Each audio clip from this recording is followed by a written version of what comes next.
آپ کو پتا ہے کہ جو نظر لگتی ہے نا خاص طور پر، اور جس سے بہت سی بیماریاں آتی ہیں، اس پہ اب تحقیق بھی ہو رہی ہے پیراسائیکالوجی میں، کہ نظر سے جو ریز اٹھتی ہیں وہ انسان کے جسم میں، یعنی نیگیٹو ریز جو خاص طور پر آتی ہیں، حسد کی نظر ہوتی ہے جیسے، تو وہ آ کے ایک ریئیکشن کرتی، کیمیکل ریئیکشن ہوتا ہے اس کی وجہ سے بلڈ میں، جس سے کچھ بیماریاں پیدا ہوتی ہیں. حدیث میں آپ کو سنا دیتی ہوں. حضرت ام سلمہ سے روایت ہے کہ آپ صلی اللہ علیہ وسلم نے ایک لڑکی کے چہرے پر کالے پیلے رنگ کا نشان دیکھا تو آپ نے فرمایا اسے نظر بد لگ گئی ہے، اس پر دم کرو.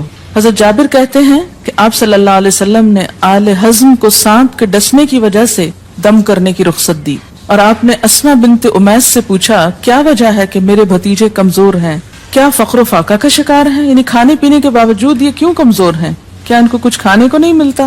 انہوں نے کہا نہیں، بلکہ انہیں نظر بد بہت جلد لگ جاتی ہے. تو آپ نے فرمایا ان پر دم کیا کرو. یعنی جس بیماری کی سمجھ میں نہ آئے کہ کھائے پیے بھی انسان جوان بھی ہو لیکن اس کو صحت ہو ہی نہ، کوئی ظاہری سبب معلوم ہی نہ ہو، تو ایسے شخص پر دم کرنا چاہیے. حضرت عائشہ صدیقہ کہتی ہیں کہ رسول اللہ صلی اللہ علیہ وسلم نظر بد کی وجہ سے دم کرنے کا حکم دیتے تھے. حضرت انس کہتے ہیں کہ آپ صلی اللہ علیہ وسلم نے نظر بد اور بچھو وغیرہ کے ڈسنے سے اور پھوڑوں سے دم کرنے کی اجازت دی، یعنی پھوڑے وغیرہ جو ہوتے ہیں نا اس پر بھی دم کی اجازت دی. تو جسمانی بیماری ہے نا. اور نظر کے بارے میں تو یہ بھی کہا گیا ہے، حدیث میں آتا ہے کہ نظر بد کا لگنا حق ہے، انسان کو اونچے پہاڑ سے گرا سکتی. کیونکہ ہوتا کیا ہے کہ جب ایک خاص اینگل سے دیکھا جاتا ہے تو دوسرے انسان کے جسم میں جیسے لرزہ سا آ جاتا ہے نا اور انسان ہل جاتا ہے. اس کی دلیل قرآن میں بھی ہے. ایک سورت کے آخر میں آتا ہے وَإِن يَكَادُ الَّذِينَ كَفَرُوا لَيُزْلِقُونَكَ بِأَبْصَارِهِمْ لَمَّا سَمِعُوا الذِّكْرَ، کہ قریب ہے کہ کچھ کافر آپ کو اپنی نگاہوں سے کیا کر دیں، پھسلا دیں جب یہ قرآن سنتے ہیں. یعنی وہ سننے نہیں آتے تھے، صرف آپ کو گھورتے رہتے تھے. اور کس لیے گھورتے رہتے تھے؟ تاکہ آپ بول نہ سکیں، آپ لرز جائیں، ڈگمگا جائیں، اپنا کام چھوڑ دیں. بری نیت سے آتے تھے. وَيَقُولُونَ إِنَّهُ لَمَجْنُونَ، کہتے ہیں کہ یہ تو مجنون ہو گیا. آپ صلی اللہ علیہ وسلم نے فرمایا نظر بد حق ہے، اگر تقدیر سے کوئی چیز سبقت لے جا سکتی ہوتی تو وہ نظر بد ہے. پتہ کیسے چلے؟ چل جاتا ہے. پتہ کیوں نہیں چلتا؟ مثلا آپ کا بچہ ہنس رہا تھا، کھیل رہا تھا، دودھ پی رہا تھا کہ اچانک کوئی شخص آیا اور جب وہ اٹھا تو بچے نے شور کرنا شروع کر دی. اور پتہ چل جاتا ہے. بعض اوقات گھر ہی کے لوگوں کی لگ جاتی، بعض اوقات محبت سے بھی لگ جاتی کہ بچہ کھیل رہا تھا، آپ دیکھتے کہ وہ گر پڑا، اچانک رونا دھونا شروع ہو گیا، سر پٹ گیا. حدیث میں آتا ہے نظر بد انسان کو موت تک اور اونٹ کو ہانڈی تک پہنچا دیتی. اونٹ کو ہانڈی تک پہنچانے کا مطلب کیا ہے؟ ذبح کرنا پڑ جاتا ہے، تڑپنے لگتا ہے. آپ صلی اللہ علیہ وسلم نے فرمایا اللہ کی قضاء اور تقدیر کے بعد سب سے زیادہ نظر بد کی وجہ سے میری امت میں اموات ہوں گی. آپ صلی اللہ علیہ وسلم نے فرمایا نظر بد سے اللہ کی پناہ طلب کیا کرو کیونکہ نظر بد کا لگنا حق ہے. اسما بنت امیس نے آپ سے گزارش کی کہ بنو جعفر کو نظر بد لگ جاتی ہے تو کیا وہ ان پہ دم کر سکتی ہیں؟ آپ نے فرمایا ہاں، یعنی ایک عورت بھی دم کر سکتی ہے، اور اگر تقدیر سے کوئی چیز سبقت لے جانے والی ہوتی تو وہ نظر بد ہے. آپ نے فرمایا بے شک نظر بد انسان پر اثر انداز ہوتی ہے، حتیٰ کہ اگر وہ ایک اونچی جگہ پر ہو تو نظر کی وجہ سے گر بھی سکتا ہے، یعنی فزیکلی بھی اثر انداز ہوتا. اور آپ دیکھیں کہ وہ قرآن پاک میں نہیں آتا وَمِن شَرِّ حَاسِدٍ إِذَا حَسَدَ، اور حاسد کے شر سے جب وہ حسد کرے. تو نظر بد ہوتی کس کی ہے؟ حاسد کی ہوتی. بری نظر کس کی ہوتی ہے؟ حاسد کی. تو جو صبح شام 3 دفعہ یہ پڑھتے رہے ان کو حاسد کچھ نہیں کر سکتے، ان کا کچھ نہیں بگاڑ سکتے، جتنا چاہیں گھورتے رہے. اسی طرح ابن کثیر نے کہا کہ نظر بد کا اللہ کے حکم سے لگنا اور اثر انداز ہونا حق ہے. تو جب اللہ کی پناہ لیتے نا قل اعوذ برب الفلق قل اعوذ برب الناس، تو آپ نے اللہ کے پناہ لے لی، شیلٹر میں آ گئے آپ. اب ہر چیز بیکار ہو رہی ہے، سب نظریں. اور اگر لگتی بھی ہے انسان کو تو کس سے؟ اللہ کے اذن سے لگتی. حافظ ابن حجر کہتے ہیں کہ نظر بد کی حقیقت کچھ یوں ہے کہ ایک خبیث الطبع انسان اپنی حاسدانہ نظر جس شخص پر ڈالے تو اسے نقصان پہنچے. ابن قیم کہتے ہیں کچھ کم علم لوگوں نے نظر بد کی تاثیر کو باطل قرار دیا ہے، اور ان کا کہنا ہے کہ یہ محض توہم پرستی ہے اور اس کی کوئی حقیقت نہیں. لیکن حقیقت یہ ہے کہ یہ لوگ سب سے زیادہ جاہل اور ارواح کی صفات اور ان کی تاثیر سے ناواقف ہیں اور ان کی عقلوں پہ پردہ پڑا ہوا ہے، جبکہ تمام امتوں کے عقلاء باوجود اختلاف مذاہب کے نظر بد سے انکار نہیں کرتے. یعنی صرف اسلام میں نہیں، دیگر مذاہب میں بھی یہ کانسیپٹ پایا جاتا ہے، اگرچہ نظر بد کے سبب اور اس کی جہت تاثیر کے سلسلے میں ان میں اختلاف ہے. پھر کہتے ہیں اس میں کوئی شک نہیں کہ اللہ تعالیٰ نے جسم اور روحوں میں مختلف طاقتیں اور طبیعتیں پیدا کی ہیں اور ان میں کئی خواص اور اثر انداز ہونے والی کیفیات ودیت کی ہیں. آپ دیکھیں کہ لو چلتی ہے تو اثر نہیں ہوتا، اس کا بھی تو اثر ہوتا ہے نا، حالانکہ وہ نظر نہیں آ رہی ہوتی. اور کسی عقل مند کے لیے ممکن نہیں کہ وہ جسموں میں روحوں کی تاثیر سے انکار کرے، کیونکہ یہ چیز خود دیکھی اور محسوس کی جا سکتی ہے.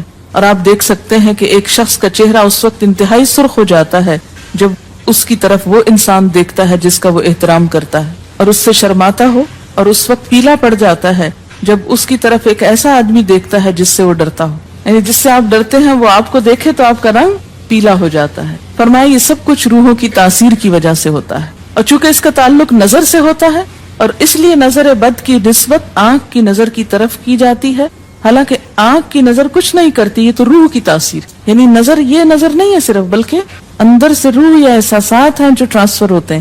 آپ دیکھیں کہ محبت کی نظر کیا اثر نہیں کرتی ہے نا. اسی طرح نفرت کی، غصے کی، اور آپ کے چھوٹے بچے خاص طور پہ نظروں کو بہت پہچانتے ہیں. آپ نے دیکھا ہوگا کہ بچے کچھ لوگوں کے پاس فوراً چلے جاتے ہیں اور کچھ لوگوں کے پاس نہیں جاتے. بچوں کی مثال اس لیے دے رہی ہوں کہ وہ معصوم ہوتے ہیں نا، ان کو کسی نے سکھایا پڑھایا نہیں ہوتا کہ ادھر جاؤ اور ادھر نہ جاؤ، اور اگر آپ سکھائیں پڑھائیں بھی تو پھر بھی وہ اپنی مرضی کرتے ہیں، آپ کی نہیں مانتے. تو وہ ایک طرح سے بہترین جج ہوتے ہیں. بعض لوگوں کو دیکھ کے بچے رونے لگتے ہیں، بعض کو دیکھ کے مسکرانے لگتے ہیں.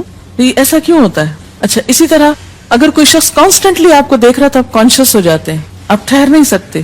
اسی طرح اگر کوئی اسٹیئر کر رہا ہو تو اس کی نظروں سے بعض اوقات خوف بھی آنے لگتا ہے. اللہ نے کیسی کیسی طاقتیں انسان کو دی ہیں، سلطان النصیرہ. اچھا، پھر لکھتے ہیں کہ روحیں اپنی طبیعتوں، طاقتوں اور کیفیتوں اور اپنے خواص کے اعتبار سے مختلف ہوتی.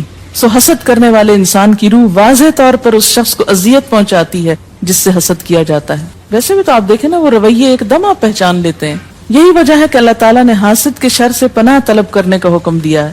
حاسد کی تاثیر ایک ایسی چیز ہے جس سے وہی انکار کر سکتا ہے جو حقیقت انسانیت سے خارج ہو. جنوں کی نظر بھی لگتی. یہ میرا قول نہیں ہے، حدیث ہے. حضرت ابو سعید خدری سے روایت ہے کہ رسول اللہ صلی اللہ علیہ وسلم جنات اور انسانوں کی نظر بد سے پناہ مانگتے تھے. یعنی آپ جو پناہ مانگتے تھے بری نظر سے، وہ انسانوں کی بھی اور جنوں کی بھی. پھر جب معوذتین الفلق اور الناس نازل ہوئی تو آپ انہی کو پڑھتے اور باقی دعائیں آپ نے چھوڑ دی تھی. یعنی قل اعوذ برب الفلق، قل اعوذ برب الناس، پھر سب چیزوں کے شر سے بچنے کے لیے کافی. یاد رکھیے بعض اوقات اپنی نظر بھی لگتی، خود کو بھی نظر لگتی ہے. اسی طرح جب لباس اتارا جاتا ہے نہانے کے لیے مثلاً، تو اس وقت بھی دعا سکھائی گئی. بسم اللہ پڑھنی چاہیے، بیسیکلی بسم اللہ پڑھ کر اتارنے چاہیے. اور اس کے علاوہ اعوذ بکلمات اللہ التامات من شر ما خلق بھی پڑھ سکتے ہیں. آپ کو معلوم ہے کہ ٹوائلٹ میں جانے سے پہلے بھی دعا سکھائی گئی، کیونکہ جنات کے ٹھکانے گندی جگہوں پر ہوتے ہیں. اللہم انی اعوذ بک من الخبث والخبائث، خبیث جنوں اور خبیث جننیوں خبائث سے تیری پناہ میں آتا ہوں. یہ دعا کیوں سکھائی گئی؟ اسی لیے کہ اگر آپ وہاں پر موجود ہیں اور خصوصاً اگر آپ بے لباس ہیں تو بھی ایسی چیزوں کی نظر بھی لگ سکتی ہے اور وہ چیزیں اثر انداز بھی ہو سکتی.